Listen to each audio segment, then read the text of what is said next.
Hi, I'm Teresa Lukens. I'm here with Deborah Savran and Jed Kaufman. Deborah lost her son to a fentanyl overdose. He was just 17, and Jed is, or was, Gabe's stepfather. And I want to thank both of you for being here to talk about this. Let's start by talking about your son and who he was, the type of person he was. Well, Gabe was hilarious, first of all. He had a very unique way of thinking and speaking that was always cracking me up. And I would always say to him things like, "Did you just make that up right now?" Because it just always surprised me that he was able to just come up with these things. And he was like his own person, meaning like he really thought for himself and would often challenge me in different ways that I was thinking and didn't just align or with, what his family told him to think and things like that. He was just always had a lot of energy. Like when he was a little kid, he was just bouncing off the walls, and his friends, even today, his friends would say, "Yeah, Gabe was awesome," but he was always like sort of intense, like in your face. Like he loved music, and his friends still will call me and say, "We're listening to Gabe's playlists on Spotify," because he had a really good taste in music. And in talking to his friends after his passing, I got to learn a whole nother side of him, who he was as a friend. Things that they shared with me that really touched me were that he was like the person that they could really come to talk about difficult things that they couldn't talk to almost anybody else about. And one friend said that one time he actually cried in front of Gabe, like he was so upset and he felt like he couldn't show his emotions, but with Gabe he could, and that Gabe like brought him into his arms and like held him, and he said, nobody but my mom had ever done that for me, like really just let me be vulnerable and then just cared for me like that. Not long before he passed, he started to get really into fitness, and he lost a bunch of weight. And I'd be somewhere, we'd be going somewhere, he'd be like, "Just a second, Mom," and he'd like drop down on the sidewalk in the middle of Capitol Hill and like do like 10 or 20 push-ups, and I'd be like, "Oh, okay, great." He was always super excited to see me. And be like, he'd run in "Mom!" and pick her up and throw her around. And he'd throw me around and dance me around the living room. And he was 17, but we'd go for walks together, and he'd still like hold my hand. He was very affectionate. Sounds like he was a happy kid. He was a happy kid, and then when he turned 13 or 14, though, he also came into some intensity, and he struggled with insomnia and anxiety, and for years we were trying to help him get support for get counseling, and he did some like day programs for teens struggling with anxiety, and and so he came into a period in his teenage years where certainly would still see the happy, exuberant, joyful, funny Gabe all the time too, but he would kind of go up and down with struggle. This would particularly be around school, and he'd put like all this pressure on himself about school, and so it wasn't always just sunny days for him. But you never knew him to turn to drugs or alcohol. Oh, that's not true. Him and his friends in Minneapolis even had smoked pot. He was never like, I never knew him to drink. I never knew him to like come home drunk or things like that. But yeah, we did know that he, would smoke pot, and any chance I got, I would try to encourage him to not. And he would come to me sometimes, be like, "Yeah, Mom, I'm quitting." And interestingly enough, we hadn't been seeing him smelling like pot or being red-eyed for a long time, and we felt like he was clean, kind of moving through that phase of experimenting with that. And Gabe actually had talked to me about it, and we had an agreement that he would never smoke pot in the house, and he didn't. He actually honored that to a T because of my children, which were younger, and he didn't want them to be around it. He was so good about that he was using it actually because he had a hard time sleeping and for his anxiety. So in some ways he was self-medicating. In the last few months, he had turned a complete corner. And he never had any indication that he was using other drugs. Right. And It wasn't like he was off doing things like anything else that made us, he was a straight A student, he had held down a job, he was going to school, he was coming home, he was working, he showed up. I mean, there was no other Yeah. indications that where we talk about like the risk factors for opioid use. We were very aware of those. We were a part of his life. you know, this isn't a story of some straight-laced, clean kid who never did anything bad or wrong, or, you know, like No. didn't experiment with things or get into trouble. He was adventurous. This is a story of another kind of pandemic that's going on in our world of anxiety with everybody, but, you know, anxiety with teenagers, and you know, he had a therapist. He saw somebody who, you know, a psychiatrist even, and, you know, got other kinds of support for anxiety, but that's an honest picture of where what Gabe was dealing with, and how we were trying to support him. Let's talk about the day that you lost him. Yeah. Walk me through the events of that day as you know them to be.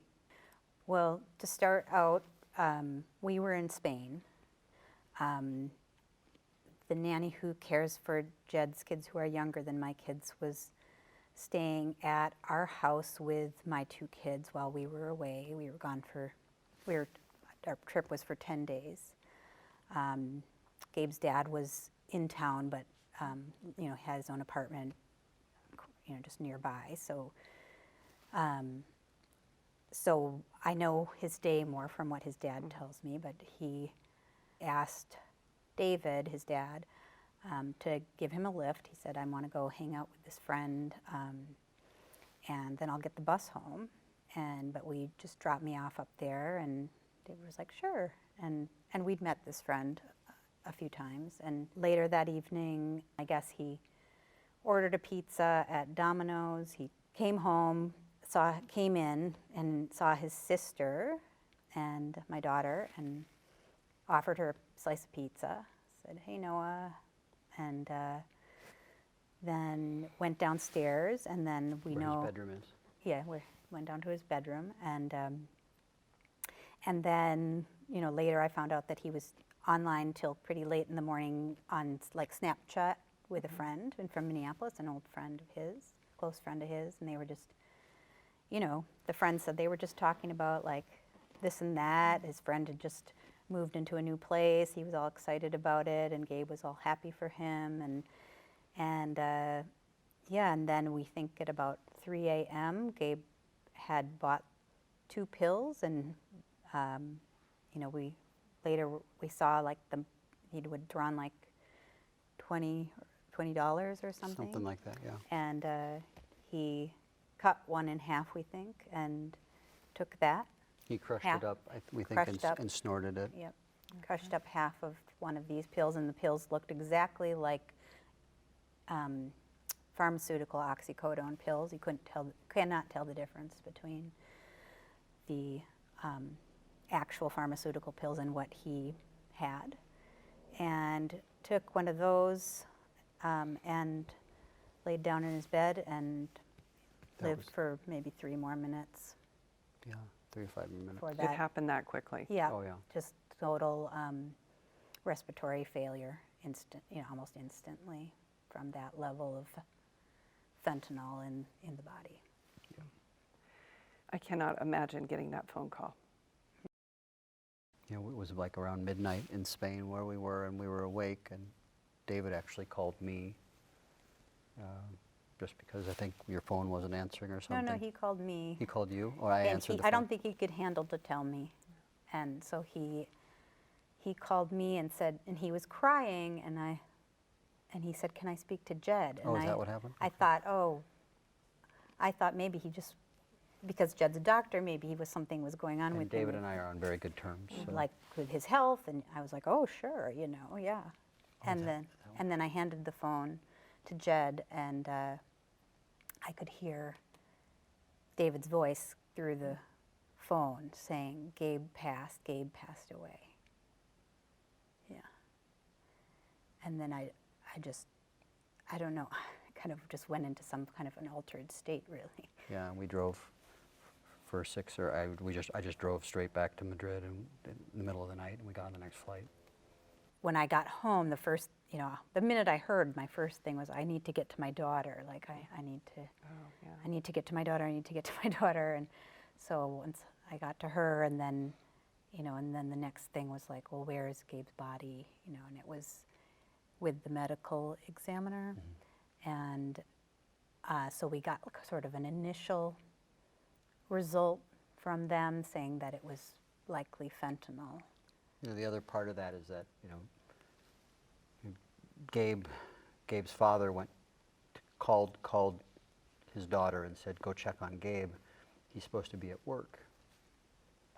And she went down and peeked in his room and said, well, he's here sleeping. And unfortunately, he wasn't. And then Gabe's father then called and said, he's really late. And so she went in and checked on him, and he wasn't sleeping. And so she called 911 and tried to resuscitate him. So Gabe's sister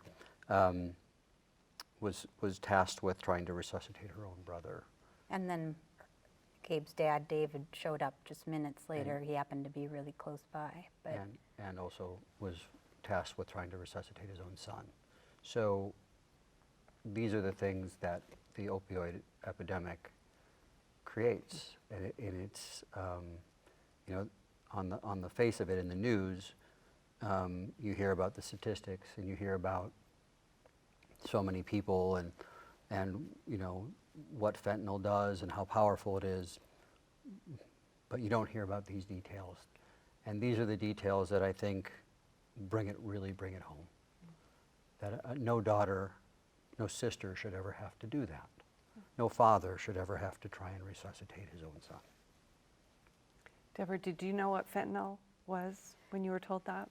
not really. I mean, I of course I'd heard of it. I knew, I'm from Minneapolis. Prince died from a fentanyl overdose, so I'd heard that he'd taken it, and I didn't know about these fake pills that were on the streets and that kids were, that they were, kids were buying and trying these things. And as a doctor, you were familiar as well with the drug for your practice. Oh, certainly. I mean, I used to do a lot more upper and lower endoscopy, and so I prescribed it every day, obviously with a nurse or a nursing person specifically to watch the person's airway, take vital signs every 5 minutes or every 2 minutes.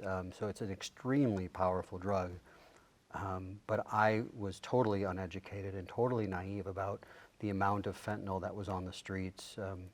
And myself, I went through a very steep curve about education for myself about the M30, the fake oxycodone pills, the amount of fentanyl that was coming into the country. So it was new to me too, just in a different way. Well, and in fact, were there three other teenagers about Gabe's age that died in the same manner? So Gabe passed away on September 29th, 2019. Another boy, 3 other boys, teenage boys in the Seattle area also passed away in that same month.